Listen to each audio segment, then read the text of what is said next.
Ladies and gentlemen, live from the city by the bay in the Sports Leader Studios, broadcasting to all of Northern California, this is KNBR Tonight. Way back there, it is gone! A home run for F.P. Santangelo! With F.P. Santangelo. A three-run shot, and the Giants lead 4-1. On KNBR 104.5 and 680, Sports Leader. There go the runners. The pitch inside. The throw down to third. The tag. Saved. And the ball's off the glove of Flores. And heading for the plate is Carroll. Here's Flores. He makes a wild throw to the plate. Another runner is heading home. And 2 runs have scored. A catastrophic drop throw by Flores. And the D-backs have scored 4 times in the inning and have a 5-2 lead. Hi. I'm here. What do you guys want to talk about tonight? Should we tell ghost stories? What? Frank Paul Santangelo, the downtown studios. Giants lose 8-4. They had a chance to beat a really good pitcher in Zach Gallen tonight. It just didn't happen. 808 KNBR if you guys want to chime in. We're here till midnight tonight. I'd love to talk to you, get your thoughts on what's going on. I think it's just really apparent what's going on. I want to get into the Tom Verducci article in Sports Illustrated sometime during the show, but we're going to start off with your calls. Giants lose 8-4. They're 1 game over 500. They finished 81-81 last year. And hey, look, I'm not going to sit here and spin it any other way than it would be happening by now if it was going to happen. There would be a magical feeling. We'd be coming on the air and we'd be saying, these guys have what it takes. Who cares about the Diamondbacks, the Cubs, the Reds, the Marlins? They have what it takes, and they're winning games, and they're doing fun stuff in the dugout, and it's just not there. I mean, it's not there. If they win tomorrow, I'm just, okay. But it would have been happening by now. We would be excited about this team. It would be full phone lines for 3 hours tonight talking about all the great plays and what's going on in the clutch hitting. And when you look at it, it was evident tonight that the game has evolved. The game has changed. And we kind of said this in spring training in Scottsdale, that with the rule changes and no more shift and the bases being closer and 3 disengagement rule, that the stolen base would be back in vogue, that ground balls would be getting through the infield. And speed and athleticism would be emphasized again in the game of baseball. And you saw it on display tonight. You saw it with the Diamondbacks in Arizona in spring training this year. They're young. They're dynamic. They can run. All the great plays that were made on defense tonight. The age of outslugging people, I guess it's still kind of there. But I think the game has evolved with the rule changes. It's obvious you have to be more athletic. You have to have an athletic ball club. You have to be able to run down fly balls. You have to be able to go first to third. You have just the threat of a stolen base. Just the threat of a stolen base. If I'm a pitcher, my concentration's not 100% on the hitter. I have to alter my delivery. I have to think about him. Inevitably, I hang a pitch to the guy in the batter's box because my concentration isn't 100% on the pitch I'm making. I'm thinking about a Corbin Carroll on first or whomever that can run. That's what baseball has gotten back to, and I like it.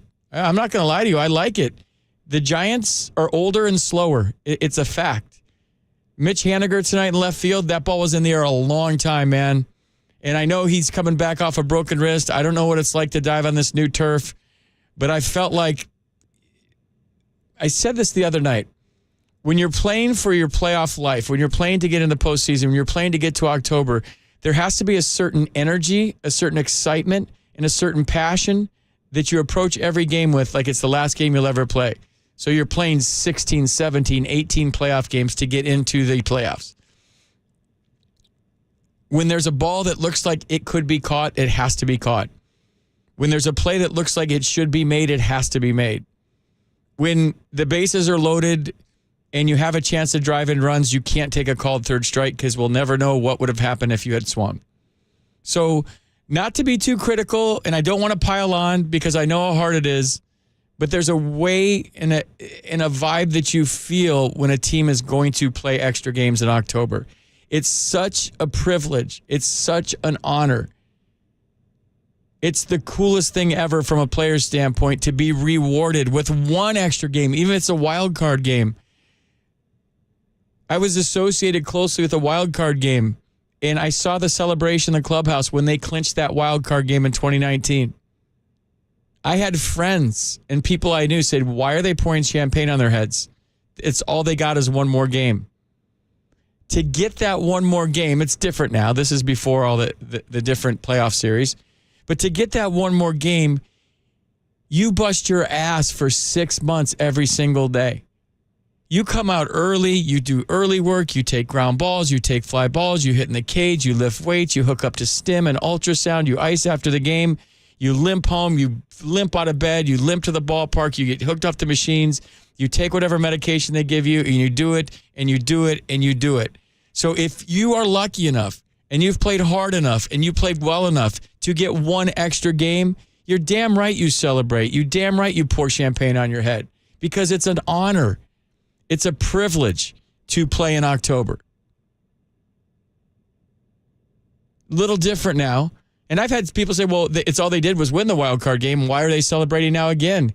Because you're in the dance. You're in the tournament. And once you get in the tournament, anything can happen. That team I'm talking about won the World Series that year.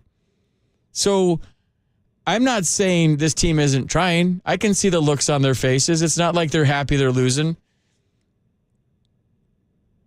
But in a game that is showcasing athleticism all of a sudden, and you look around position by position right now, the Giants have to get more athletic. They do. I don't think it's a bash your head in, hit homers over the shift game anymore. It's about pitching. It's about defense. It's about speed. It's about athleticism. So let's go to the phone lines. I'm sure a lot of people want to chime in tonight. The Golden State Lumber and Building Materials text line is already flaring big time. The 813, before I get to the phones, hang on, I'll get to all you guys. Raf's back there like a octopus right now answering all the phones. The 831 chiming in. The Giants, why is there so much glare on this damn computer? Seriously, like we're supposed to read the text line and there's glare. Giants don't have it this year. I'm not 100% convinced on the analytics approach. I think it gets you to a certain point, but it's hard to argue with the old school method that Boch had. See, I disagree with that, and thank you for your text. If you go old school like Boch in 2010, you get left in the dust right now. You're 20 games under 500. There's so much information at your disposal that you have to use it, but I think a combination of analytics and what your eyes are telling you and feel and old school scouting and development mixed with analytics, and everybody gets along, and you use the information that you need to use in order to win a baseball game on that night, and you thank everybody for all their hard work, and then you do what you need to do as a manager for what your game time decisions you see with your eyes and all of your years of experience. I think it's a beautiful marriage when all of that comes together and you start winning baseball games. Let's go back to the text line. I saw a tweet from a host of another radio show say the Giants players have quit on Farhan and Kapler. What would you say to that? I dislike it. Yeah, I can't assume that. I mean, you see what you see with your eyes, but I can't assume that. That's a bold statement to say if you don't know that. Let's go to David in Arizona. David, you're on KNBR. What's going on? I agree with that last text. Nobody wants to play for Gabe or Farhan. They've lost the team. They're weak. They need to be fired. The project is over. Trash it. I was at the game. There's no energy. There's no belief in that team. It's just disappointing to watch. So, got all this money. Farhan's acting like it's Moneyball. We got money, 2-ball. You know, there's no farm league. Whatever happened with that? You know, last I checked, Giants paid the mortgage off. We got plenty of cash. We need to get something together because this ain't it. So. David, the one thing I would say, and just push back a little bit, if that's your feelings, those are your feelings, and I always say on my show that it's a safe space. I'm never going to crush anybody's opinion, and those are your opinions. The one thing I would say as an athlete, that even if, say, just for example, I didn't like a manager, I still went out as a professional and played my ass off every single day. Now, I don't know if the game has changed in that regard because, you know, if I relate it to my experiences, it's been 20-something years since I played, and maybe it's evolved into if we don't like this guy, we don't play. But I played for I played for Davey Johnson in Los Angeles, and I didn't like him. He wasn't honest to me. If I'm being honest, on 50,000 watts, I had a bad season, but it wasn't like I went out there and didn't play hard because of the manager, or I quit on the manager, because you still have a responsibility as a professional athlete at the highest level, and you have pride that you don't want to go out there and embarrass yourself on a nightly basis. So, like, if you show that you quit, like, you're not going to get a job anywhere. Now, I will say this in your defense, there were some managers that I would think of in the heat of battle that I didn't want to let down. Dusty, Felipe, Art Howe, guys that I played for in the minor leagues that you guys probably wouldn't know, that inspired me to, like, push a little extra harder, so that, you get those attaboys and they pat you on the butt when you walk by. Maybe they don't say a whole lot, but they're like, way to go, Frankie, or way to go, FP. Like, I lived for that praise, and I lived for not letting my manager down. So there's two sides of that, right? There's you're a professional. You signed up for 162. You go out there and bust your ass for, 2.5 hours now every night. It's not even that hard. 2.5 hours every night. You play as hard as you possibly can. You let it all hang out.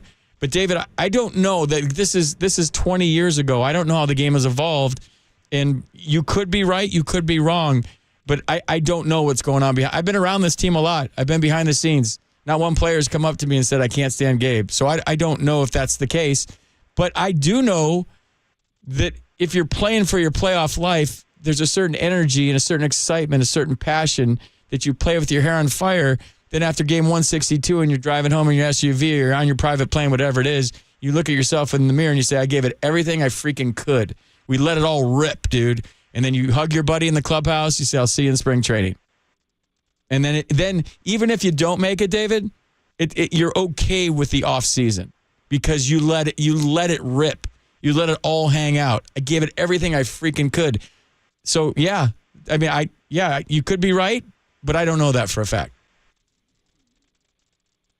Is David there? Did I put him to sleep? David, did you drive off the side of the road? No, I'm still here. Okay, good. Thanks, man. All right, so you live in Arizona. You're a Giants fan, and you went to the game tonight? Yeah, for sure. And nobody's saying that they're not professional or they're not trying their hardest. But again, I mean, you still need a coach that's going to be able to push the right buttons. You just said it yourself. I mean, there are managers out there that you will go the extra mile for. Coach Prime, dude, look what Coach Prime's doing in Colorado. I want a forever Giant Coach Prime, man. He's got those kids motivated beyond all belief. Maybe a little too motivated on Saturday because sometimes you can get out of your gourd a little bit and make penalties and do stupid things when you're overamped. But yeah, I'm with you. Right. All right, David. Thanks for calling. It's a good leadoff call. I appreciate it. Let's go to Matt in Sonora. Matt, you're on KNBR. What's going on, Matt? Hey, FP. Me and Maverick are on our way back from Turlock back to Sonora. He had practice down there, and you just keep working hard. And, it's just you got to play for your team. Like you said, though, you got to play for your brother, the guy next to you. And, yeah, it's 2 hours of playing. And if the team ain't playing well or whatever, and like you said, though, like you got to market yourself and you got to keep going because if not, no one wants to go overseas and go play, right? I mean, your job is to stay in major leagues and stuff like that. But where's the energy coming from, though? Like there's managers pile you up and make you love the game even more and want to keep pushing. I just don't feel like I'm old school too.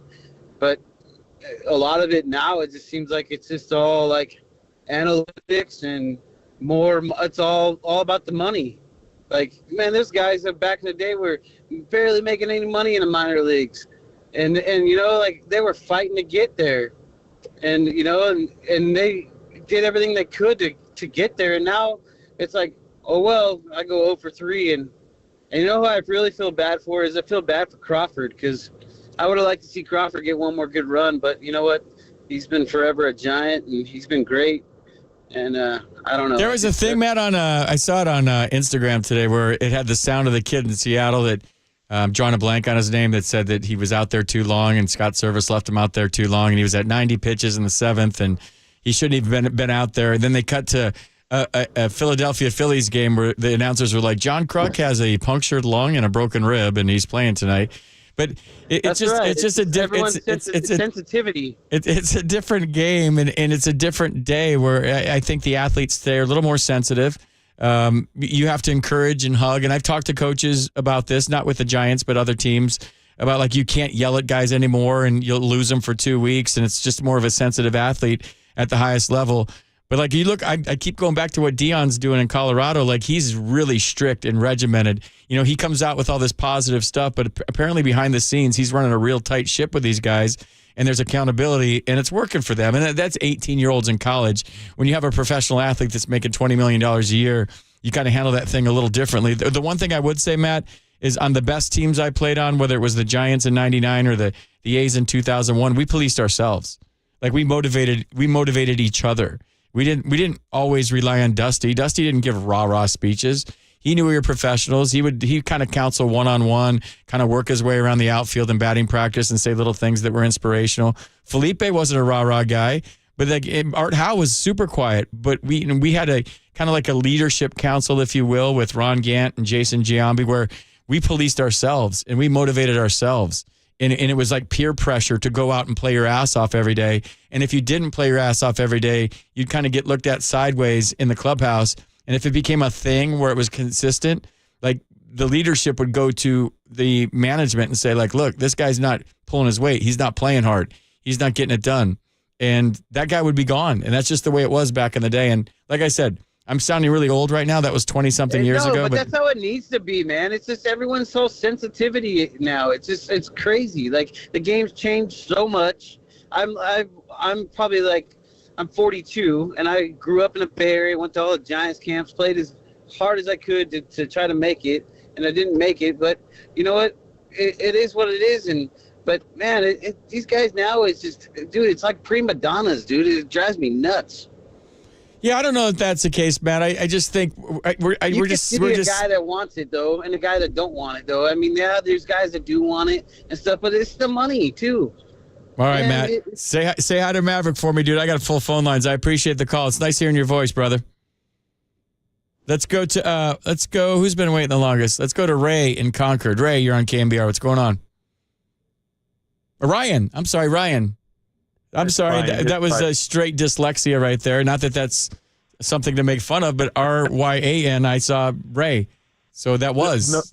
No big deal. That's probably how my take's going to go here, because I sort of feel like I'm all over the place with the regime, this year's team, with the outcome. I definitely think tonight is indicative of our entire season, right? I believe that they came out with a little bit of sense of urgency, right? Putting a couple runs up on the board early. And I think we just saw who we are. It's unfortunate, right? I do believe, like I said, the season's done. But I think it's just a team full of average guys, good guys, right? All mean well. I do believe there's really no feel for this team.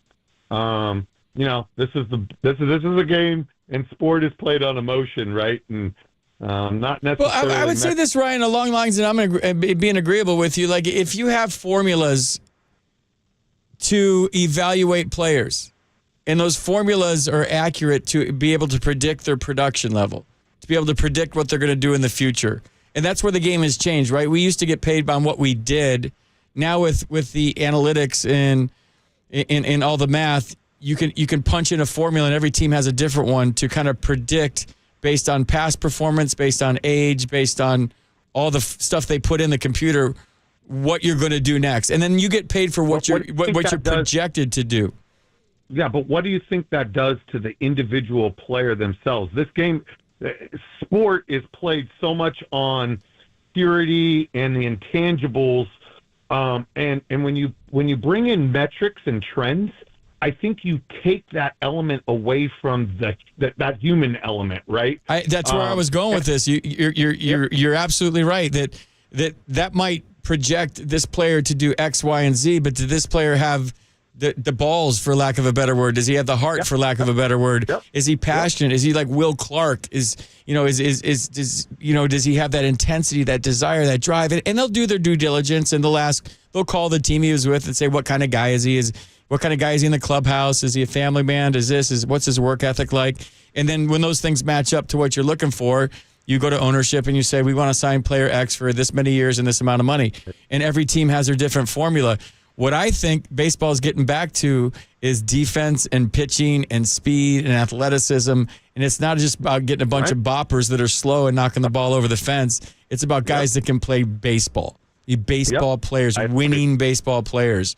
And I think as fans, Ryan, and I'm one, I think as fans, we want to see that emotion on the sleeve. We want to see a guy smiling, and we want to see a guy pumping fists, and we want to see a guy, I don't know, we want to see Brock Purdy on fourth with 1 second left in the half, quarterback sneak and come out and go, yeah, let's go. Yeah. And then we do that at home. Right? Yeah. When Steph Curry hits a long three and we're like, yes, and we get that goosebump moment. And I was thinking about this, driving my scooter, and that sounds terrible, driving my scooter into work tonight. Maybe that says a lot too. But driving my scooter in that, like, I don't know how many moments I've had like that this year watching the Giants. Like maybe Patrick Bailey's snap throw to first to end the game.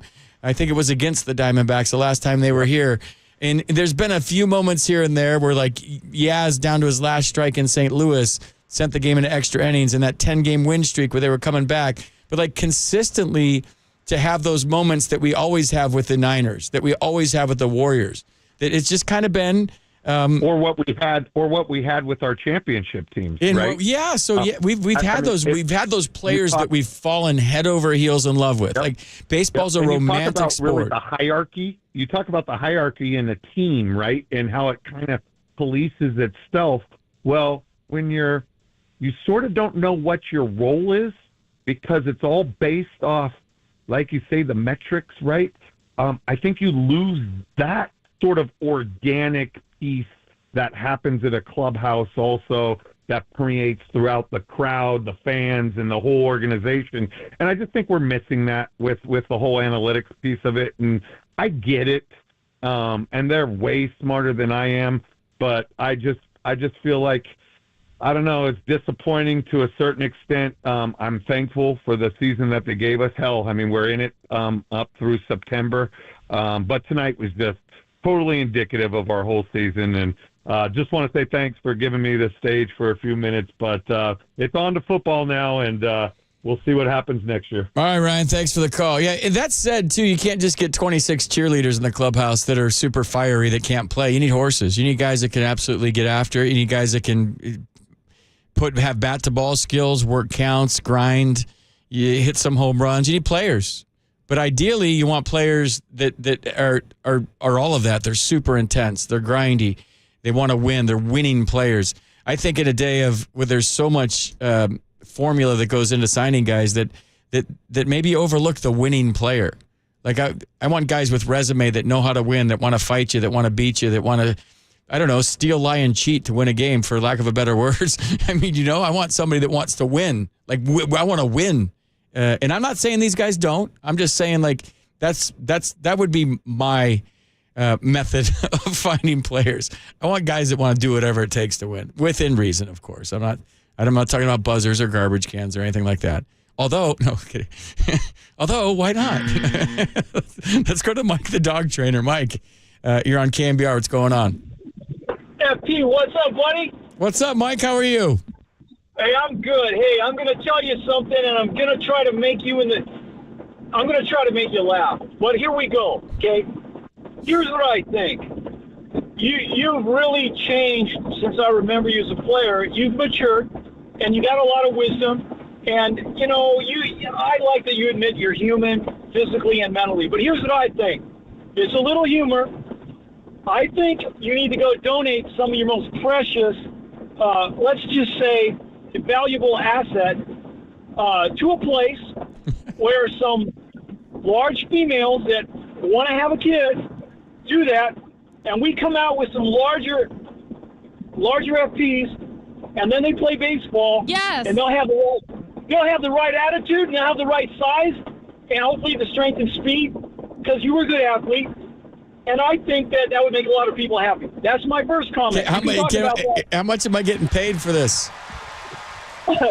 Nothing. I'll be a sperm donor. How much am I getting paid for it? Yes. I didn't use that. Hey, we got to keep it clean. All right. Kids listen to it. Okay. So There's nothing wrong with saying sperm on the air, is there? Okay. All right, sorry. The second comment is this. Dad, what's sperm? I was gonna say, come on, man, let me finish. It's 10:13, man. You should be asleep if you're a kid listening to this. Go ahead, Mike. Oh, okay. Okay. The second comment, this is more serious, but I want to hear your comment on the first one because I know you can make something funny out of that. Okay, so the second comment is more serious, and here it is.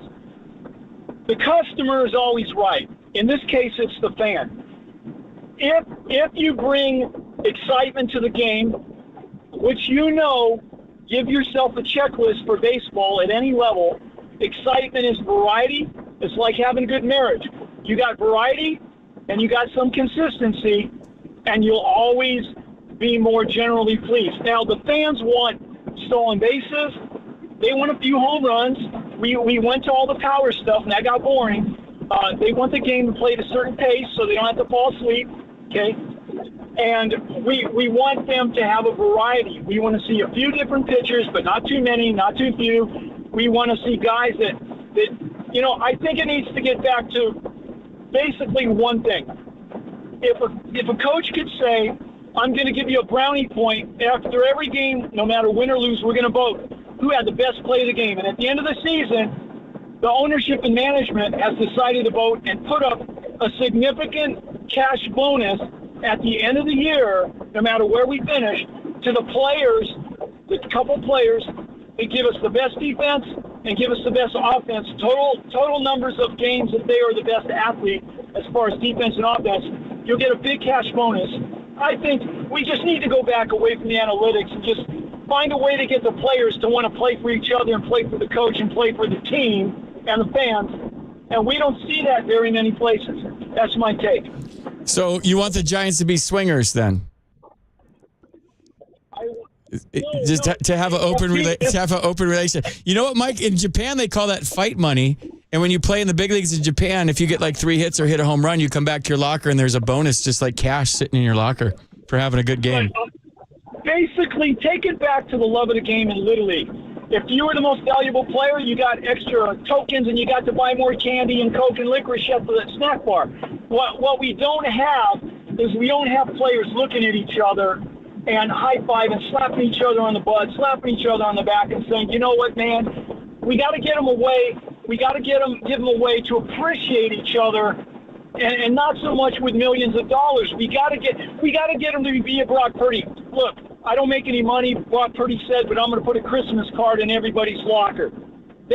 And talk to George Kittle. He said that meant so much to him. He got choked up when he gave the interview with the press because he knew that he made all this money and Kittle didn't make anything. And he said, I didn't even get Kittle anything. I mean, didn't get Brock Purdy anything. You know what I mean? I mean, the people you got to get the guys to communicate that they care. Mike, great call, man. I love it. I love the energy. I love the energy that you had, dude. That was a good call. Mike, the dog trainer. A+ call, bro. Thanks. I appreciate it. All right, man.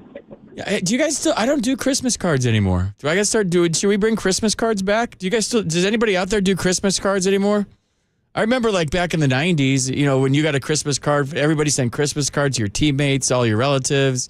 You go to the mailbox, you have a stack of Christmas cards. You'd be like, oh, I didn't like the ones with the folded up copy of how the whole family's doing that you unfold it and you're like, Mary's at college and she got B+ this year and she loves Oregon State and everything is going well for her. Tommy just graduated third. I don't care. Just Merry Christmas and maybe a picture of your family. And I like to put the pictures up on the refrigerator, but I don't need the whole rundown of how Uncle John died of natural causes. No, I don't need all that. Hey, Merry Christmas, love, Raph. And then maybe Raph with a family picture of all the kids that you don't know you have. Let's go to let's go to Dan was at the game. Dan, we're going to Dan. He was at the game tonight. Dan live from Arizona. How was the game, Dan? What did you think? Well, it's kind of what I expected, to be honest. I think I met you at FP at spring training in the press box. I covered the team down in spring training. I was in the clubhouse every day talking to the players. My gripe is not at all with the players. I love them. They, every Giant player was very gracious. They're busting their chops. But my problem all year has been with the front office. I don't like the direction the club's been going. I've said it all year. I don't think, and this, I don't expect you to have to comment on this. I know you played the game, but I played the game too, not at that level, but at your level. But, I was around guys. Played all three sports, high school, basketball, football, but played college, football. And guys are guys. And they're just, guys like to have fun, but they mean business. And I just think Kapler is a different dude. I mean, a guy that goes on and does food reviews about hamburgers during the season, talking about. I just think he's an unrelatable guy to the average ball player. I think guys like, they just. I want to see a manager who goes out and fights for his players when the player's arguing. I want to go see him get tossed. Go get tossed. Your team stinks right now. They're in a rut. Go fight for your and get get in the umpire's face and show some emotion instead of just sitting there all calm all the time and everything's great, everything's going wonderful. I listen to the post-game press conferences. We're just we're going to come around. We're going to come around. Hey, he said he wasn't worried about this club in a 2-month slump, and he says we're going to come out of it. It's like, if that's the judgment of the manager, he's not the right guy. They don't have the horses. Here's my problem with Farhan. The construction of the roster is very flawed. You have aging, middle, average type veterans. I call Haniger, Slater, Yaz. I call them average players. All those guys are continuing to get older. They're blocking people like Ramos from playing, and Farhan continues to go out and sign guys that are mid. If you're going to have the money, which the Giants do, they need to go one direction or the other. They need to go spend money on stars and overpay and get stars in. Dan did years ago, and let those guys develop. Maybe they have 2-3 bad years and they lose 100 games, but then those guys get to develop. The Giants bring guys up and then they platoon them. How are these young guys ever going to develop if they never get to face the righties? Why do they platoon everybody? And part of development is learning how to get a big hit late in the game and having the confidence of from doing that and being in those situations and succeeding or failing even. Sometimes you learn more from failing than you do from success. And if you're not up in the 8th or the 9th inning, you're always getting pinch hit for, and you're a young player. I've said that publicly on the show a lot, that I think young players need to play every day and learn how to fail. And sometimes you learn more from failing. Dan, great call, man. I appreciate everything you said. I appreciate the passion in which you said it. Very articulate, very well thought out. One more thing, Pete, sure. If I could. I think I want to make this point because I remember Luciano came up, and his first game, it was unbelievable. He was pumped up.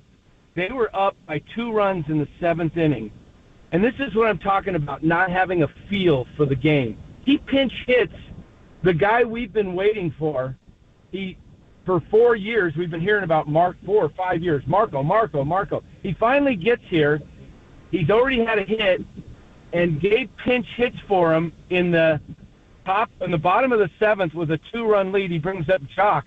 Now I get it if it's a tie game or you're down, but you're up 2 in the 7th.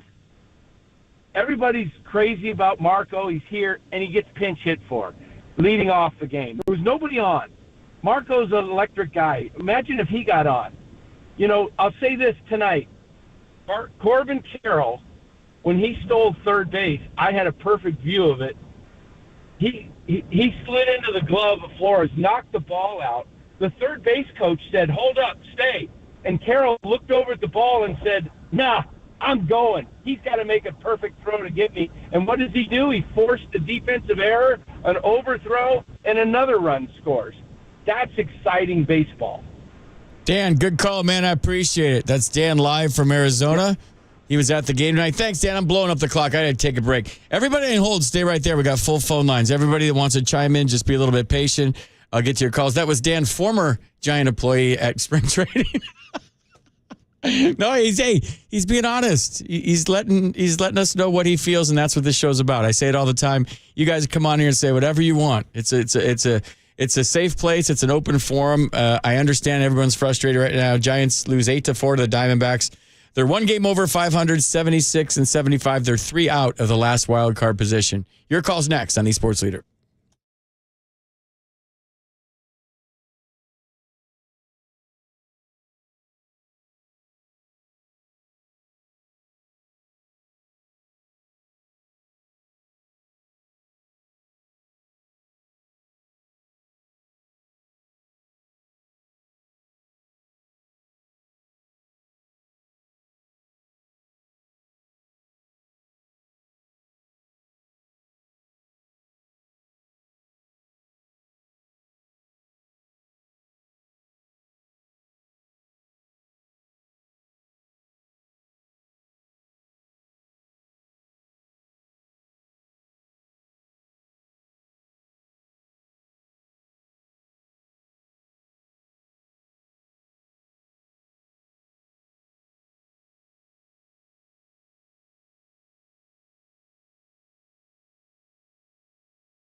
Follow KNBR on Facebook. This is KNBR Tonight with FP Santangelo on KNBR 104.5 and 680. The Sports Leader. I watched Old School on the flight back from Denver the other day, so Raph is playing Frank the Tank. And my son sent me like the Golden Empire League all-league football team from 1985, and it had me as first-team wide receiver and said FT Santangelo. So in the group chat tonight, all my buddies have been calling me Frank the Tank. Old School is such a good movie. Oh, my God. I forgot how great it was. I haven't seen it in years. I watched it on the plane. I was laughing. I was that guy just going, ha, ha, ha. And I was like, who's that dork? All right, 808 KNBR is the number. Giants lose 8-4 tonight to the Diamondbacks. They go to 76-75. Big article in Sports Illustrated today. Did you guys see it? My son sent me the link today. It's by Tom Verducci, one of the best baseball writers out there. It says the Giants are Major League Baseball's most boring postseason contender. And it goes on to say, I'm just going to read you the first couple articles. I got full phone lines, so I'm going to get to the phones. First couple paragraphs, first couple articles. Tighten up. The first couple of paragraphs. With a poor offense and middling pitching, the Giants are in the thick of the NL wildcard race with dozens of games left in their season, beginning with the huge games the next two nights at the Diamondbacks. How they've done it is a credit to their roster efficiency. But if this is the future of baseball, I want no part of it, Verducci says. The Giants are interesting the way mutual funds are interesting. They're smart, efficient, and lackluster. He goes on to give the organization and Gabe a lot of credit for squeezing every bit of talent out of the roster and extra innings, they're 11-3. So it's not a total rip job. It's kind of passive-aggressive, I feel like. It just goes on to say that basically the crux of the article is that it's not a fan-friendly way of winning baseball games. And that bottom line is you have to sell tickets, you have to put butts in the seats, and if this is the way they're going to go about it, it could or could not work. It might be efficient, but it talks about how fans aren't falling in love with this way and this style. So, it's one of the feature articles in Sports Illustrated, and I wouldn't be doing my job if I didn't bring it up on the show. Go to sportsillustrated.com, Tom Verducci. I'm not going to read the whole thing, but you'll get the gist of it once you start reading it. It's not a crush job at all, but it does bring a lot of things to light about openers and the records with the openers and the winning percentage by the starting rotation. All of this stuff. There's a lot of good numbers in there. There's a lot of things that are said that I agree with. There's some in there that I don't agree with. But it is one of the biggest articles in Sports Illustrated today by Tom Verducci, if you want to check it out. And if you want to comment on it, 808 KNBR. We got full phone lines right now. Stay patient. I'll get you on the air. Let's go to Peter from Sebastopol. He's been waiting a long time. Mo, you're on deck. Go ahead, Peter. Afternoon, FP. Hey, Peter, what's going on? How are you tonight or tomorrow in Australia in the future? Not bad, cold day. What's cold in Australia in degrees? What is it? Fahrenheit? Well, I know you haven't stepped into the future with metrics yet, but it's 50F. All right. So, what do you want to chime in tonight, Peter? What did you watch? Did you watch the game? It's hard to get MLB here unless right. you want to get ripped off by pay TV companies, but. Did listen to it on this stream, and streaming can be a bit touchy, as you're well aware of. Right. I've come to the conclusion that the poor old Giants seem to get going, and they hit a sandbar and get bogged, and then they get scarred and they get bogged. It's what we call consistently inconsistent. Yes, I know people like that are like that, and if your team's like that, that can be maddening, and I think we're hearing that a lot on the phone lines tonight. Yeah, it is. Like I said, they get going and then they get stuck in a sand trap, and then it takes them about 80 strokes to get out, and then they get out and they get going again, and they get stuck in another one. We had football teams like that. Okay, and you get bogged down. That's what's happened, hasn't it, this year? It seems like they get going, they win 6 and they lose 6. They win 5 and they lose 5. But Peter, here's the thing. If you want to play in October, and I started with this whole monologue when I came on the air tonight, that it's a privilege, it's an honor. It's the coolest thing in the world. They throw all the records out when you get there. It doesn't matter if you're going 120 games or if you won 85 games. When you get to October, it's a fresh start. It's baseball in a microwave oven. Anything can happen. and teams have snuck in. And the Giants have had, I thought in a couple of years, the Giants had the worst team in the playoffs. They ended up winning the World Series. So I don't know. I think there's an electricity, an energy, a sense of urgency that you see the teams like the Marlins playing with right now, like the Diamondbacks. The Marlins are playing great baseball. The Reds, the Cubs are starting to fall off a little bit. But you can tell with these teams, there's an enthusiasm that you can see it and it's tangible. And it's not tangible with the Giants. It doesn't mean they're not trying. Doesn't mean they're just throwing their jocks out there and whatever. I mean, it just, you can't see it like the other teams. And I feel like you made it this far, you're this close, and now 3 games back, and they're on life support at this point to get to October baseball. Oh, yeah, you're going to be pushing it. You've got to have. I hate when you rely on teams above you. I had to do it in our local football competition this year. Somehow we snuck in, and now we're on the second last day, and we're there. And next week is our grand final. I hope we're in it. But speaking of football, well, not real football, but the 49ers this week playing the New Jersey Giants, I believe. And New Jersey, New York, same thing. Yes, one of those. Yeah, they're playing the New York Giants. Okay. They play in the Meadowlands, so you're technically right. What's the score? Oh, wait. Yeah, what's the score? You wait. Hold on. For you guys that don't know, last week Peter came on and he said 26 to no, it was San Francisco 26. Pittsburgh Thieves 10. Yes. The first week, the opener, he said 26 to 10, and they won 30. Yeah, what was it? 30 to 10? 30 to 7? You were close, whatever. So give me a score for Thursday. Give me a score. Right. San Francisco will be 30 or 27 to 30, and the New York Giants between 14 and 17. There's your spread. All right. Well, okay. So let's say 30 to 17. Yeah. Well, they can't score 30 3 weeks in a row, can they? Yeah, maybe that's their number this year. No, well, you look at their average since they dug up that 30. I'm talking about digging up a gold nugget. I'm in a gold mining area. I wouldn't mind digging up a nugget like him.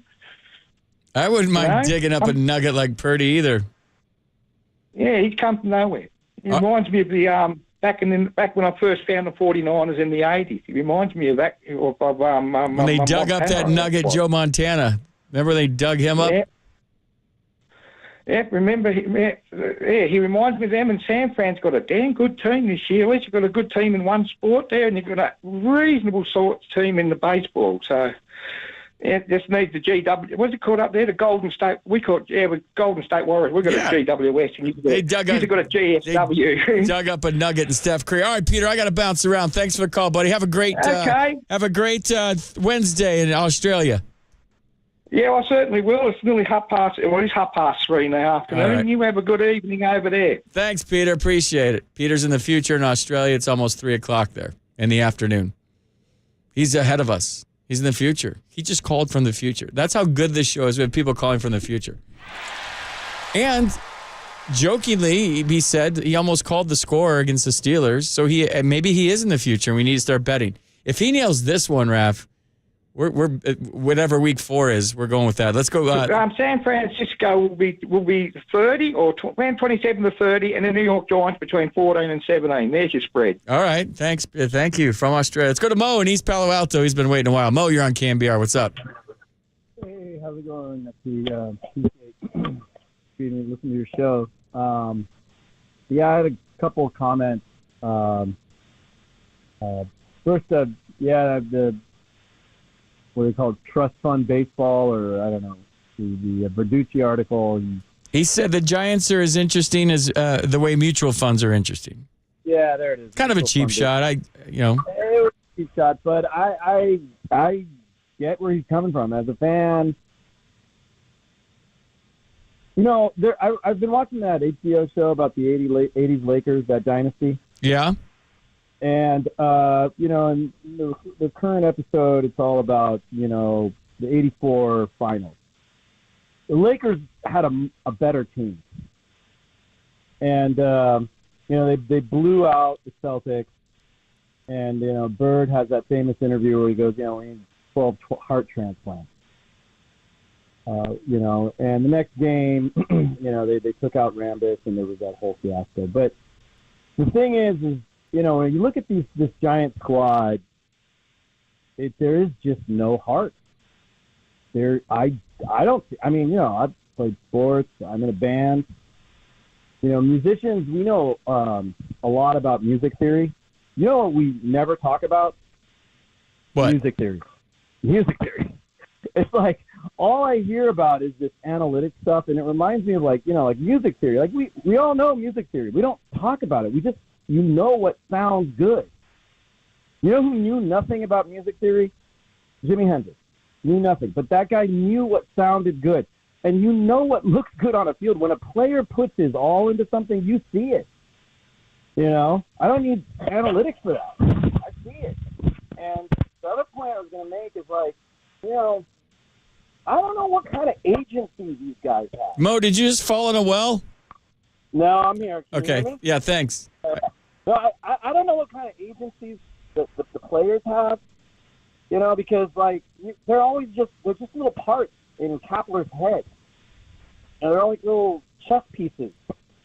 I mean, if I'm a guy on that team, I'm like, when am I going to get pulled? Maybe if you get treated like a chess piece enough, you start to act like a chess piece. That's what it feels like. It's like, I only hit in this situation, or I only field in this situation. I only do this little thing. Like how do you take ownership of your role if you just have this tiny little part? It's so cerebral. Like I don't know. Remember, Kapler was talking one time. They're on a flight back, and some player, one of the younger guys, and this is my last point. Which is I'm going to get to in a second, which is guy. He's not hitting. He hasn't hit. And they sit down and have this 4-hour intellectual conversation about hitting and all this stuff. And I'm like, you know what? I don't want to hear that. I just want to hear, get your ass put. Sorry, I don't know if I can use it. You can say ass. Yeah, get your butt into the batting cage or whatever and hit. And just grind it out, man.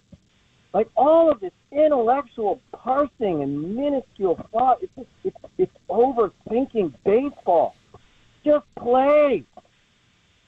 Mo, good stuff, man. I'm going to let you go because I can barely hear you, but that was a really good call. I appreciate you calling. Here's the thing, and this is from a player's standpoint. This isn't knocking anybody. If you guys listen to the show at all, I don't go after people. This guy, individual players, managers, coaches, front office. That's not my thing. Yeah, we keep it light. We keep it positive on here. What I would say, and I get paid to say things like this, is that baseball to me was always about confidence. It was always about being cocky and having swagger. And when I had it, I was good. And when I didn't have it, I didn't belong in the big leagues. And how did I get that? It wasn't like, you just put your uniform on and guess what? I'm confident today. Confidence is about past experiences that are successful. The bigger the experience that is successful, that you're successful at, the more confidence you have.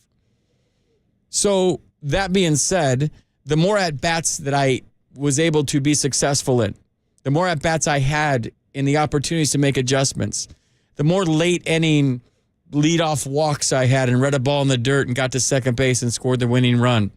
And then you had that adrenaline rush of your teammates going, way to go, your manager going, way to go. The more opportunities you have as a player to get a walk-off hit, the more opportunities you have as a player to go 7, 8, or 9 innings and be able to get the last 3 outs. Until you can have a formula that shows me and replicates the feeling that I have and the confidence that brings me of getting a walk-off hit or hitting a late inning home run to put my team ahead or stringing 4 or 5 at-bats together in a game and being the man and having the confidence to go up there and look a pitcher down in the 9th inning and say, I'm going to beat you. Or to look that hitter in the eye in the 9th inning for that 27th out and say, I'm going to strike your ass out. And all my buddies are going to come out and shake my hand because I went complete game.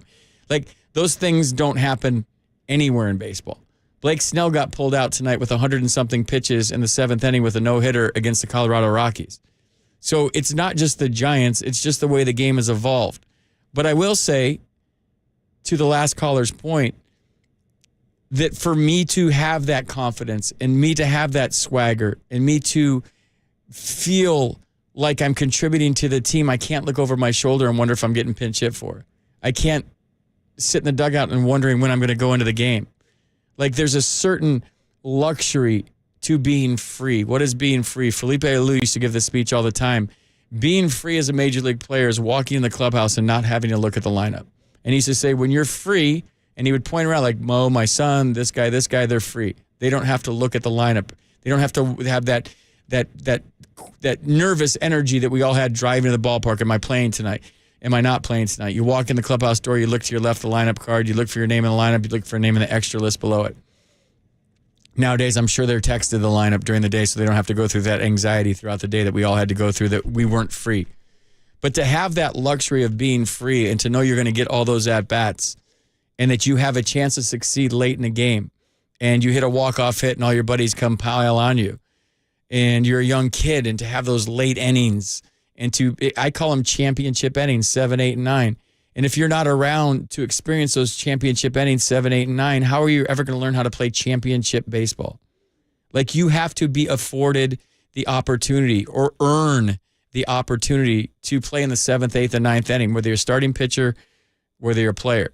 And when you get in those positions, you're going to fail. You learn from failures. You talk to buddies in your locker, you're drinking a beer, like, what could I have done different? Well, maybe you should have been more patient. What was your game plan right there? I was sitting first pitch fastball. He threw a slider. I recognized fastball. I swung a ball in the dirt. Then I was 0-1. I had to battle.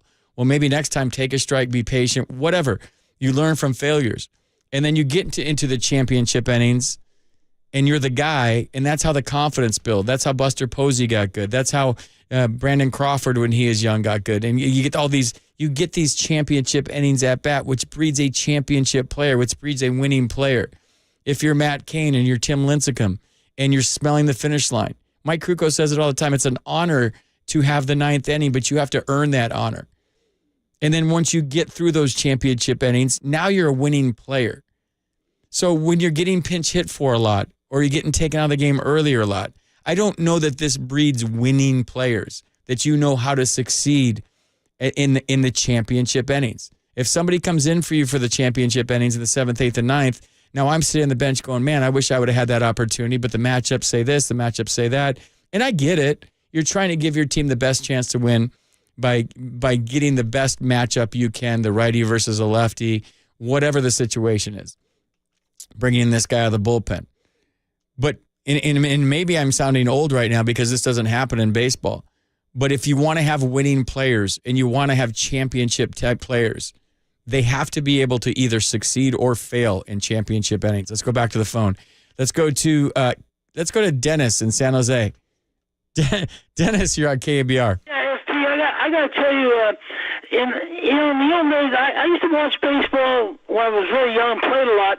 But the guys I liked were guys like Mickey Mantle, Willie Mays, Willie McCovey, Landis Cepeda, guys like that played and got 30, 40 home runs. And the thing is, we got guys now that are bigger and stronger, and they can't even hit the ball out that far. Hit 30 or 40 home runs. I'm thinking of Skrimsky. He's a good outfielder. He's a great outfielder. His granddad won the Triple Crown one year, and he's a guy that's 6'4", and he's got a good eye and everything, but I expect him to hit 30 home runs, at least 30 to 40 home runs a year. I hope in the summer, when the winter comes, I hope he practices on his swing and try to get it down to where he can hit better, because a lot of those guys in the Giants just don't hit 20, 30 home runs. And we need guys like that. We need guys not just hitting home runs. We need hitters. We're paying these guys a lot of money, and then the science. They're playing the game on the science, playing like the science of baseball, and it's not like that. If you look at the Dodgers and you look at Atlanta, those guys are playing because they got good ball players that are playing better, and it's not just a science with them. They got bona fide players, and that's what we got to get. I don't see it for at least 2 more years in the way things are going. I hope not, but I'm hoping it can go faster than that. I'm really worried about the Giants because I think they're gonna go down the tubes the way it looks. Fernheim always plays the science of baseball, and it just isn't like that. Maybe in the old days, in the 70s, when the Oakland A's had Brando and all those guys are great ball players, and they played for, like you said, they played with their heart and everything. Now it's a business right now, and I'm afraid the business is taking the game of baseball and bringing it down the tubes. All right, Dennis, that was very passionate. I love it. Thanks for calling. Thanks for waiting. I appreciate your call. You guys remember like Willy Wonka? Wait, Mike TV, when they put him inside the TV, I feel like Dennis was calling from inside of AM radio. Like he might live inside of AM radio. That's what that call sounded like. But it was passionate. I love it. I love the passion. Let's go to Rick in L.A. He wants to talk about the Giants' future. Then we'll probably take a break after this. But stay on hold. I'm getting to all your calls tonight. This is fun. Rick in L.A., you're on KNBR. What's going on? Yo, what's going on, SP? How we feeling, man? Feeling all right. Feeling all right. How are you feeling tonight, Rick, in L.A.? Well, I mean, geez, it's been a tough season, man. It's up and down with this team, inconsistency, all that.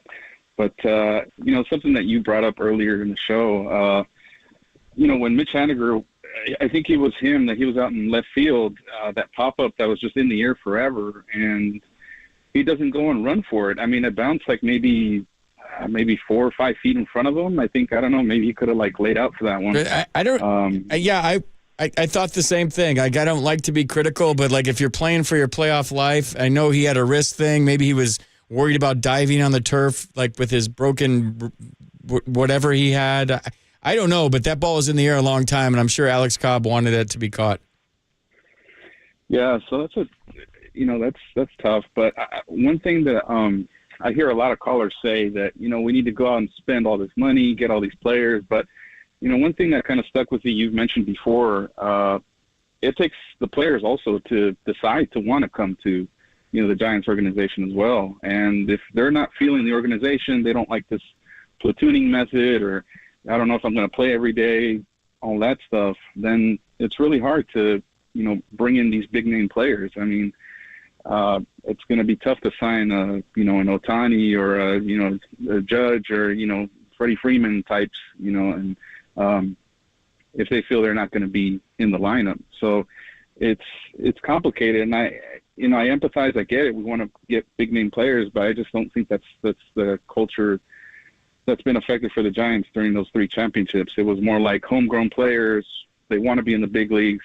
They want a shot, to be in the show. They want to lay out, they want to win, and they don't care who they play with as long as they're in the show.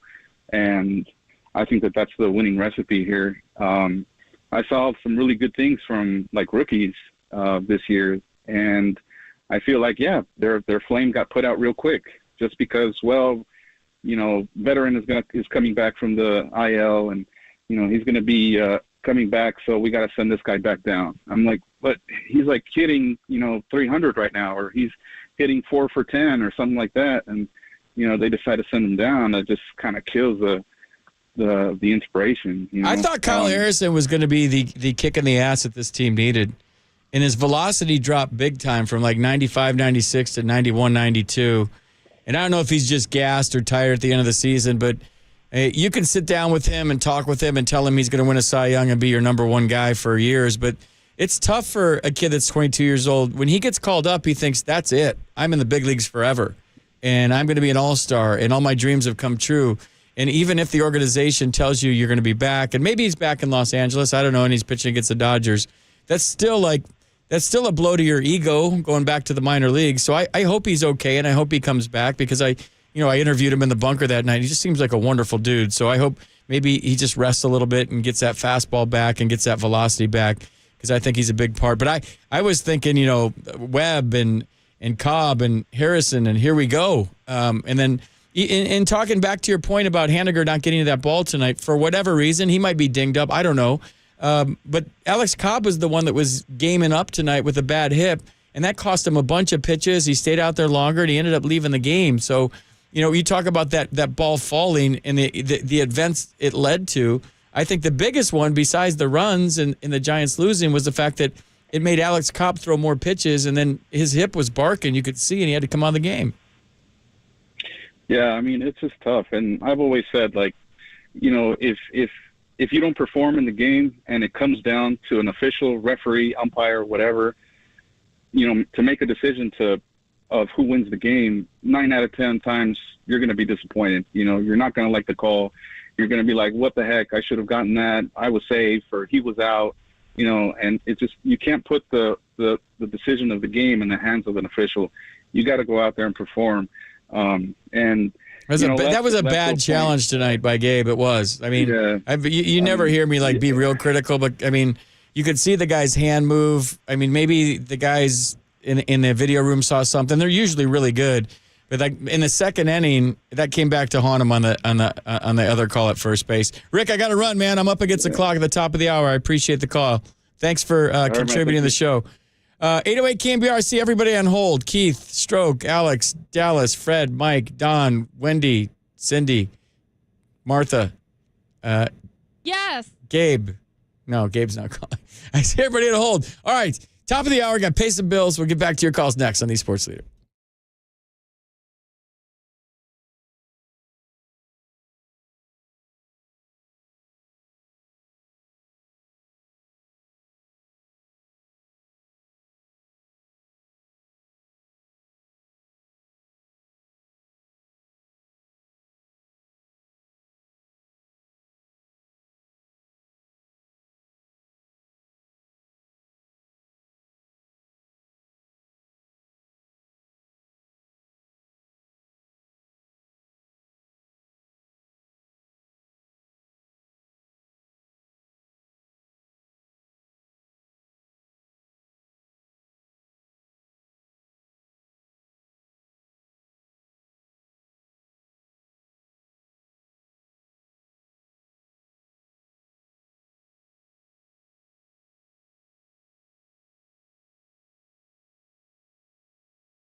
Here's the 1-1. Davis hits a ground ball to short. Could be two. Perdomo's got it. Flips to second one. Marte to first low. Pulled out of the dirt by Walker. And it's a double play. Third one the Giants have hit into tonight, and it's been a plague over these last few games. The Giants just way too many double play ground balls. Yeah, I think they hit it at 5 in the doubleheader. The all-new sorry. KNBR app. Now, Sorry, KNBR Tonight with FP Santangelo continues live from the KNBR Casino Matrix Studio. Casino Matrix progressive jackpots are here. Where are you? Just drop in. Please play responsibly. 1-800-GAMBLER. Whoops. Live radio. Sorry, voice guy. I didn't mean to step on you. The Phillies are 82-69. They're 3 games up in the first wild card. Arizona is 80-72. They're a half a game up of everybody else. So it's the Diamondbacks, the Phillies, and the Cubs right now. Cubs are 79-82. The Marlins are a half a game back of the Cubs, the last spot. Cincinnati 79-74 is a game back of the Cubs, and the Giants are 76-75. They're 3 games out of the last spot with 3 teams in front of them. The Padres are only 2.5 games back of the Giants right now in the wild card. So there is your updated standings. Giants lose 8-4 tonight to the Diamondbacks. It was just a tough one to watch. They made errors, called third strikes. Patrick Bailey tonight took 2 right down the middle. Jock Peterson with the bases loaded, a big at-bat in the 5th inning, took one right down. Well, it was inside. It was a borderline pitch, but didn't get off a swing there in a big situation, and the Giants lose 8-4. They had 4 runs on 6 hits, 2 errors. The Diamondbacks 8 runs on 13 hits, no errors. Go back to the phones. We got full phone lines right now. I got to go to who's waiting the longest. Stroke in Oakland. Stroke, you're on KNBR. What's going on? FP, how you doing, FP? I'm doing well. How are you? Good. We don't have any great players. And everybody, all the other teams know that there's no hitter on our team that anybody's afraid of. So saying that we got to go sign these big names, I mean, and that's not going to happen. We need to sign better guys than Jock Peterson and Michael Conforto. Who's above those guys? Let's go get guys in the middle who can hit, who make contact, who are smart hitters, who don't take the third strikes. And I don't see that. I would say this team is overachieved with the talent they have. I'm surprised they're still in it. So I'm kind of proud of the team in that sense. But as far as any history, it looks like it's going to be – this is the same thing as last year. And, if you're a Giants fan – and I got to say one more thing. And I say this respectfully because I've been going to games since 1965. So I've seen the best of this team. And when all said and done – who's the best at each position? Absolutely, Brandon Crawford's going to be the shortstop, 100%. But we got to let him go, man. He's killing us. He hasn't hit over 220 all year. We got to make that move. I hate to say it. I love him, but we got to start thinking that way, or it's going to be like this for a while. But Stroke, here's the thing. I don't think Giants fans should be happy with 500 and saying this team overachieved. This is San Francisco freaking Giants, dude. There's 3 trophies that we wheel around down there when we do appearances and we show people. And they bring them out and they take the Tiffany case off. It's very powerful. They'll take them to the suites or if there's an event, and everybody takes pictures with the 3 World Series trophies. So, I don't ever want fans to call this show, and I'm not saying you are, Stroke. I'm not getting on you. Please don't take it this way. But I don't ever want a Giants fan to call my show at least and say they're okay with this. You shouldn't be. Well, I'm not. This is the Giants team I grew up rooting for, and I think with the way this organization has won those championships, that we should expect more. And I'm sure there's people that work for the team. I'm sure Farhan and Gabe would tell you should expect more too. I don't think that's asking a lot, right? Right. Stroke, thanks for the call, buddy. I appreciate it. Let's go to Keith in Arizona. Keith, you're on KNBR. What's going on? FP, what's up, my guy? How you doing? Did you just pop a beer right when you just right when I went to you? Was that what I heard? No, I hit the drive-through late, and I'm trying to eat while I'm on hold. Wait, where'd you go before we get to your point? Where'd you go? That was just the Jack in the Crack, a little curly fry action. Oh, you got to go with the dollar tacos at Jack in the Crack. No, they actually screwed me at the drive-thru. I ordered onion rings and a 9-piece or 7-piece jalapeno, and I got double onion rings. Yes. The double onion ring sounds good too right now. The Jack in the Box, I can't say that again. The Jack in the Box tacos are the greasiest, best tacos ever for a hangover. Like if you ever drink too much, just get those. Those are the late night spot. Those hit good after the club. It's like they put American cheese on a greasy taco shell and it's just so damn good with their salsa, their taco sauce you put on top. Oh my God. I used to eat those in the morning show, and I did the morning show in Sacramento. My producer, Little Joe, would go out there, and I'd be half drunk from the 5 to 6 o'clock hour because I was single back then, and he would bring in the tacos, and I would eat them in the commercial breaks to sober me up.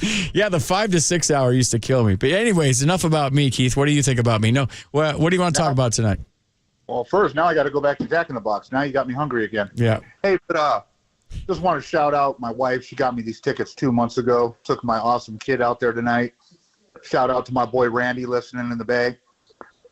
I'm a little disappointed because I've been waiting 2 months for this game, and if I'm not mistaken, Kyle Harrison was slated to pitch tonight. That's a whole nother story. But the lack of energy, I was sitting right behind the dugout.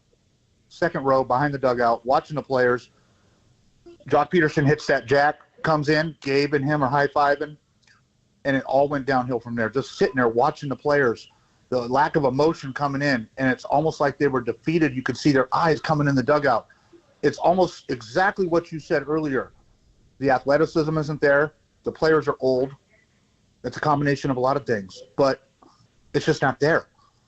You also got, I hate to say this, Jock Peterson's up every time he had a chance to look up in the crowd, he was looking for that Phoenix girlfriend or something, and it would look like the focus was more on that than the game. Hate to dry snitch on him, but you don't know what he was looking at. But he's a head in the stands guy. I've seen it at Oracle. I saw it on the road in Denver. That's just some guys keep their heads in the stands. It doesn't mean they're up to no good. They're just maybe looking for family, they could be looking for scenery. I don't know, but you don't know that. No, I'm just being funny. But this is a proud franchise. 1883 to now. I got a funny story. We're walking in. The security guy at the metal detector coming in from the parking garage looks at my son and asks him, "Hey, I got a quiz for you. Who wore number 27? My dumb butt. I answer. He goes, "Hey, I'm talking to him." So then he asks him 25. Then he goes down the list. This was an Arizona Diamondbacks security guard. This is a proud franchise. Even the Diamondback fans know our players and our history. And I'm just not seeing it translate to this day, man. And it's rough. I waited 2 months ago to this game. With this new schedule mix that they did with all the teams playing each other now, they play less division games. They don't come to Arizona. I've been here 6 years. I look forward to it every year. Spring training. They owe it. There was a huge contingent of Giants fans there. Always is. And the problem is, I feel like they owe that to us. We come out, we support. We try to give them our love. We try to give them our support. They got to show that energy on the field for us as well, right? Two-way street. I agree. Also, Keith, if you ever saw me with my head in my stands, I was checking out scenery. That's my thing. I was not looking for just anybody. I would be like, I played 2 weeks for Jeff Kennett second next to JT, and between pitches, I'd be like third row, blonde, red dress, and the umpires would laugh at us. I mean, every pitch we would look in the stands, and we're just having fun. I mean, we're just having a good time. It was nothing, just guys being stupid. You got to play loose. But you got to have fun playing baseball. It's a game. And it doesn't look like they're having fun right now. And it's the whole chicken or the egg thing. Like they've lost 4 out of 5 on this road trip, so that's not fun. Not hitting, that's not fun. But so you can't just go out there and have fun if you're losing. And then that's the whole weird thing about it. But even though you're getting paid millions, even though it's professional baseball, even though winning is everything, you still got to go out there. It's a kid's game and run around like a kid and get dirty like a kid and get scab on your knee like a kid and break up a double play like a kid and have fun playing baseball and be stupid in the dugout and be stupid on the field and have a good time playing the game. 100%. And it's optics. If you're out there trying to have fun, but it's not translating to the field, the optics don't necessarily match up. Yeah, but losing sucks. Losing's the worst. So it's not like you could just go like, wee, and then lose. You know what I mean? So I don't know. I don't know. I know whatever's going on right now that it ain't happening. And I'm not going to sit here and tell you, well, they can win tomorrow. And it's just, if it's this late in the season and you're losing, that's one thing. But if it's this late in the season and you're not playing good baseball, that's a whole different story. And they didn't play good baseball in Colorado, and they didn't play good baseball tonight. 100%. You know what? I thank you for taking my call, man. I get All right, Keith. Home. Keep your head in the stands, Keith. You never know. Let's go to Alex in Pacifica. Alex, you're on KNBR. What's up? Yeah, Pete, man. Hey, shades of Jim Bouton's ball four. That cracks me up, man. What's that? What do you mean by that? What's that? Checking out the stands. They were always checking out the stands. I mean, you got to stay loose. And if you're sitting there thinking about your next at-bat the whole time. That's great.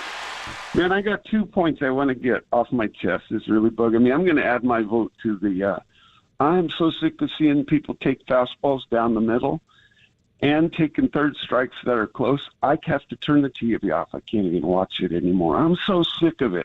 And I don't blame the players. I blame the philosophy of the club and the management and the front office. They don't care if you strike out. I just hate that. Really well, see, striking out's one thing, Alex, but taking a fastball down the middle is a whole different story. And I don't know what their philosophy is, but like my personal one would fastball adjust with 2 strikes. The last thing I would say, digging in the box when I was digging my cleat in, fastball adjust. So that means I had to be on the fastball and then just look like an idiot and try to put like a changeup or a curveball and play out in front and kind of flip it out in the outfield and hope it landed on grass. But like if you're looking for off speed and they throw a fastball, you can't even get a swing off. It's like, and it's by you. So it looks to me like some players here and there are looking off speed with 2 strikes, which is the most dangerous thing in the world. I don't know if the pitchers are tipping or they get information that says in a 2-2 count, he throws curveball 98% of the time, and then that's the 2% he doesn't. But yeah, I like to see fight. If you strike out with fight, okay, that's part of the game. You strike out. But like when you go down looking, that doesn't appear that you're fighting. It's just like, oh, you guessed wrong. And you can't afford to guess with 2 strikes. You really can't. You can guess up to 2 strikes. I guessed every single pitch I ever saw my whole career until I got to 2 strikes. Then you throw the guessing out the window. And even if a guy was tipping, I didn't look with 2 strikes. Because if you miss and you say, oh, he flared his glove, it's a changeup, and zoom, it's 97, you're out. So if I had a tip on the pitcher or a tell, it was all off with 2 strikes. If I guessed every single pitch, it wasn't like, oh, I'm just going to go up there and guess this pitch. It was an educated guess based on the pitch before, the location of the pitch before, the at-bat before. I faced him 2 weeks ago before. It was all educated thinking, guessing. But like you talk to any good hitter and they guess. And when you guess right, it's a wonderful thing. And when you guess wrong, it's a terrible thing. But never, ever, ever, ever, ever guess with 2 strikes. Yeah, I agree. And I also, they just take those pitches that are so close. It's like they're looking for walks. It's like, oh, man, that was good. He got a walk. It's so close. You know, that pitch that Jock took, that was too close to take. Man, I just don't get it. Anyway, the other thing is, if you don't swing the bat, you never know. And that was kind of a tough pitch for Jock, but it was in the box. It was a strike, but like you got to fire off some swings there. The Cardinals' sin in baseball is with like the winning run on second, and you take a called third strike, because then the coaches used to tell me like, how do we didn't have a chance. You don't have a chance if you don't swing. That's right. Hey, the other thing is, I think Oracle Park is built for defense and pitching. And I really am tired of seeing guys that are just playing a little. I want to see professional fielders who know the subtleties and the refinements of the position. I don't want to hear, well, he can play a little third. Yeah, he can play a little first. Hey, you know, he can play a little left field too. And in a pinch he could catch. And, you know, I think a true utility player, maybe each team had 1 or maybe 2 that really were good at many positions, and they worked hard at it. Well, the Giants sacrifice defense for offense, and that's their philosophy. They'll put somebody wherever just to get the bat in the lineup. And I'm from the other school of I rather have good defense at every position that can hit a little bit too. Yeah, because to me, defense is beautiful to watch. I mean, the subtleties of the position, and somebody who really knows the position over time. And it's just not just catching and throwing the ball. It's a lot of things that go into each position. And I miss that. I miss the true defense of somebody who really knows their position, you know, instead of just flipping around different positions all the time. Alex, what's your favorite position? Well, I started out as a shortstop, and I ended up as a third baseman, and I love third base. because I like to react, and not their shortstop was too many bounces to think about. I like just reacting. So third base for me. All right, Alex, thanks for the call. I appreciate it. All right. I was when I was playing for the Giants, my high school Spanish teacher asked me to come back and talk to the class at Oak Ridge High School. Senora Pomari, she was the best. And it was in the off season. I lived, a couple blocks from high school. So I went back there as the big San Francisco Giant. She got all her Spanish classes together, and I was the guest speaker that day.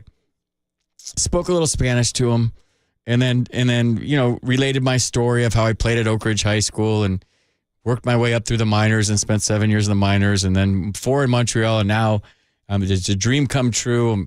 I'm a utility player for the San Francisco Giants, and I was a shortstop for a long time, and then in AA they made me a center fielder, second baseman, third baseman, shortstop, center, left, and right. I play them all, and that's really led to a successful career. And I went on and on and on. Right? You do the speech. It's just like your speech.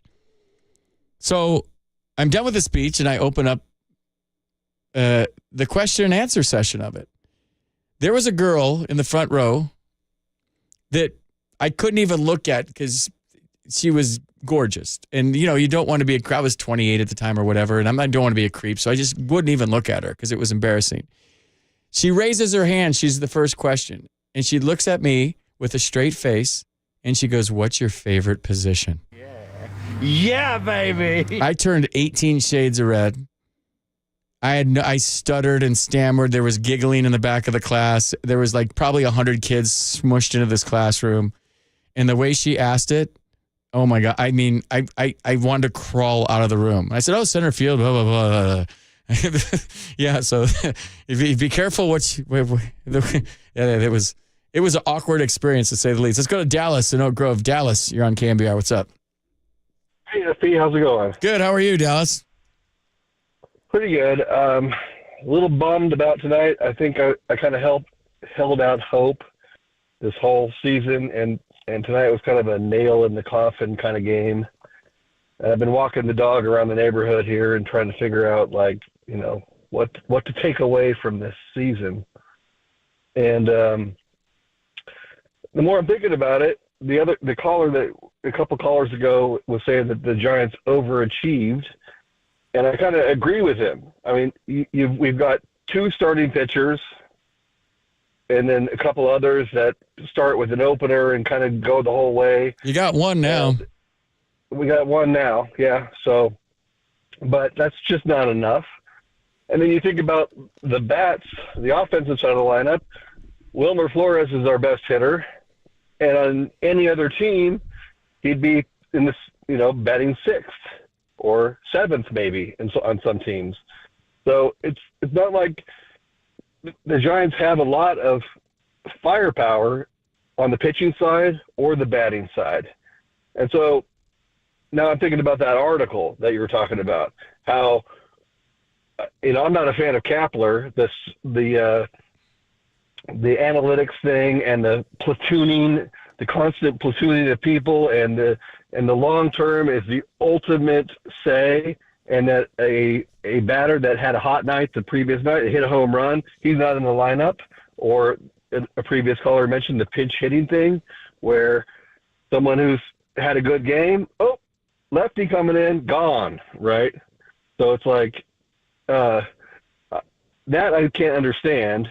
And then, so I'm not a fan of that, but it's kind of worked, I mean, we don't have any pitching. We don't have a huge amount of hitting, but this team has banded together and made it to 500. And for a while, they were exceeding, what they should have been.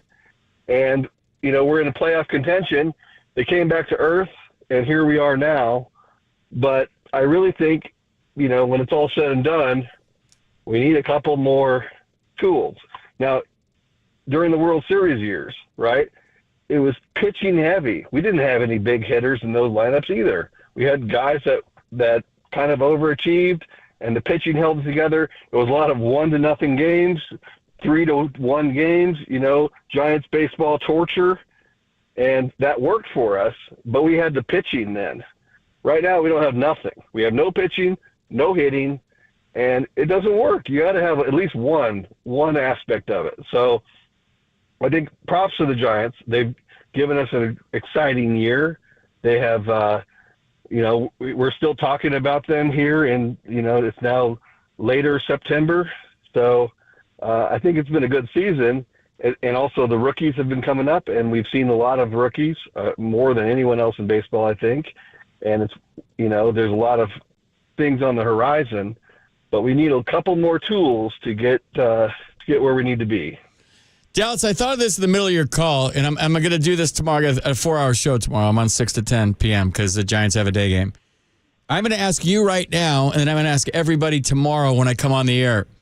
Would you be okay as a Giants fan if they just went young next year and they just let all the kids play and whatever happened? Would you be okay with, Luciano at short and Schmidt at third and Tyro at second and, I don't know, some kid at first and Matos and Ramos and another kid somewhere and Bailey catching and bring up all the young pitching and just see what happens? Would Giants fans be okay with that? I would be absolutely okay with that. Even if they went 60 and whatever. Sure. I think, 102. That's fine. I mean, we've been sold kind of a bill of goods. We want to compete here. We want a chance to get the playoffs or whatever. Fine. I understand that. But, yeah, if you want to go that route, I'm okay with that. I think a younger team, yes, there's going to be more games like tonight where they kick the ball around all over the place. But, I think back to, I think it was 2008 maybe, or 2008. Lincecum came up as a rookie. Bonds' last year.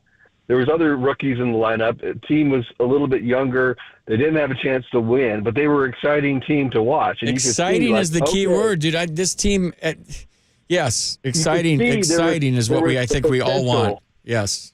There was the potential for something, and that was a good year. I enjoyed that year, so I think that would be fine.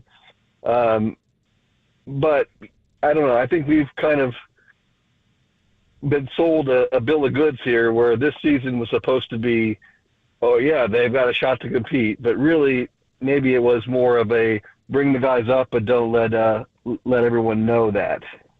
All right, Dallas, that was a great call. I appreciate it. And thanks for hanging around. I'm going to take a quick break right now. I see some callers there. I want to finish up the calls on the other side. So if you're on hold, stay right there. We'll take your calls next on the Sports Leader.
Two-strike pitch. Swing and a miss. He struck it out.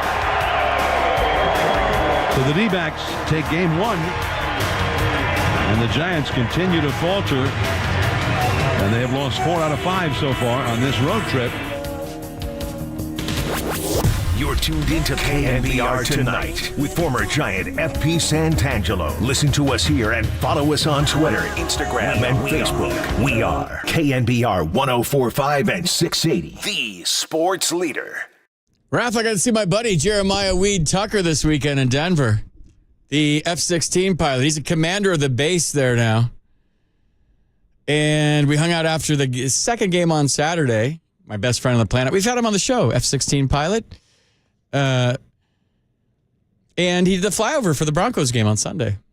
So he's still flying as the commander of a base. Pretty cool. So it was good to catch up with him. And I'm going to be making some trips to Denver on the weekends here coming up to see my buddy before. I think he's going to Germany maybe in a year to run a base out there. But anyways, thank you for your service. One of my best friends on the planet. Anybody that served our country, you guys are the true heroes. And then I watched Top Gun Maverick on the way home on the plane. And I saw it in the theater when it first came out.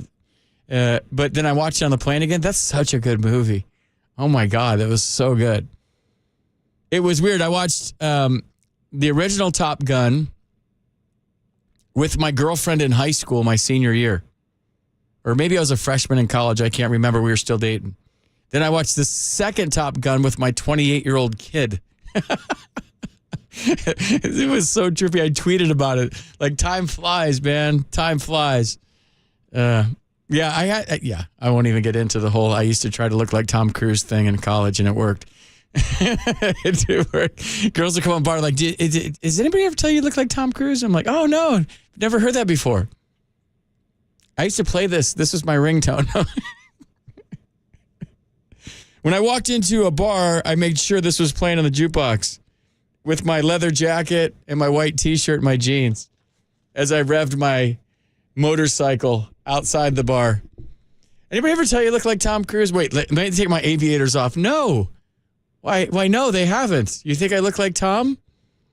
Oh, my God, you look just like Tom Cruise. Let me get all my friends over here. Don't you think he looks like Tom Cruise? I've never heard that before. Thank you very much. Would you guys... I don't even know what I drank. I just drank beer back then. I was 21 years old. All right, let's go to Will in Arizona. Will, you're on KNBR. You want to talk about errors? Yeah, FP, something that nobody's touched on tonight. Thanks for taking my call. Yeah, two things, one for me and one for you. So the Giants, as you know, they have numerous problems, and we could talk a long time about that, but they lead the league in errors, and obviously they're definitely not good enough to lead that statistic. So there's no excuse for that, FP. You played, I didn't play at your level, not even close, but, I took pride in my defense. And as far as I'm concerned, there's no excuse for making errors in baseball. I mean, it's just... Errors are part of the game, Will. I mean, here's the thing. If you work your ass off and you get your work in every day and you make errors, that's part of baseball. But if you don't work and you make errors, that's not, you're letting your teammates down. But like a physical error, I don't think I would ever get mad at if I was a manager and my guy was busting his tail at it. The one thing I would say is when you're put in different positions every single day and the offense is emphasized more than the defensive part of it, that you're gonna have guys out of position and they're gonna make errors. So the Giants are leading the world in errors right now because they have guys that are you just put over here one day and you put over there one day and you put over there one day. Wade Meckler didn't play a lot of center field in the minor leagues, and then he was the everyday center fielder. And so when you start doing stuff like that, you're conducive or you're susceptible to making errors. And they've made a lot of them this year, and a lot of them have been costly. I took pride in that too. I think I made 18 errors in 7 years total. So I think 3 was the most I ever made in a year. Now, I wasn't an everyday guy, but I played a lot of defense, and I was a defensive replacement, and I took pride in how I worked at defense. So yeah, it's the one thing. There's 2 things that get me going. It's not, 3 things: not hustling, bad base running, and guys that don't work at defense. Yeah, mental errors. Yeah, I agree with you, FP. But I'm not talking about the tough plays. I'm talking about the plays that should have been made and they're not made. Routine plays have to be made at the highest level. The difference between an A-ball shortstop and a big league shortstop is you can go to San Jose and see a guy make a diving play in the hole, get up and throw a guy out, or the Derek Jeter jump play, or some crazy wild play that maybe even be better than a big leaguer. But what separates a big leaguer from a minor leaguer is the routine play and being consistent and making the routine play every day. You go down to the minor leagues, they're booting routine ground balls all the time. That can't happen at the highest level. Yeah, and the throwing errors, that too comes into it, FP. So anyway, that's my number one. My number 2 is I'd like your opinion on this one. They don't have a starting rotation, FP. I mean, what is that? I think every team in the league has a starting rotation, except the Giants. I'll tell you this, baseball, if I were in baseball right now, I would be training my minor leaguers to go 6 and 7 innings because this whole thing with the bullpen, it's going to shift back to starting pitchers. And the team that has 5 good starting pitchers and doesn't have to rely on openers, that saves their bullpen so they're strong in August and September, is going to win more championships than the team that doesn't. This thing's all going back to starting pitching, if not right now, next year. If not next year, the next year. So if you're an organization and you're forward thinking, the starting pitcher isn't going to be the way of the dinosaur. Openers isn't going to be the new way to do it. The team that jumps on this first and has tons of starting pitching in their minor leagues that trains guys to throw 110, 115 pitches to go 7 innings is going to win more games than the other teams, in my opinion. Exactly.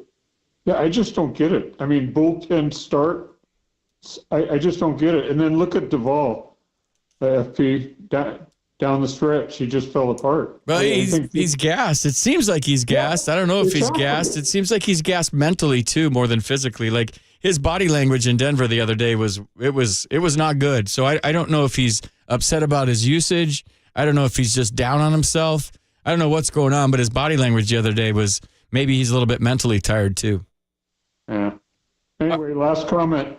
FP, you're cracking me up, dude, with the girl in the front row and That was a rough one, dude. She said it very seductively. It wasn't like she just said, "Hey, what's your favorite position?" She's like, "What's your favorite position?" I was like, "Oh my God." Yeah, the stories and stuff. You keep up the good work. Thanks, Will from Arizona. Thanks, buddy. I appreciate it. All right, we're gonna take a quick commercial break, and then the wrap was great tonight, and we're gonna replay the post-game wrap next on the Sports Leader.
KNBR Tonight with FP Santangelo now continues.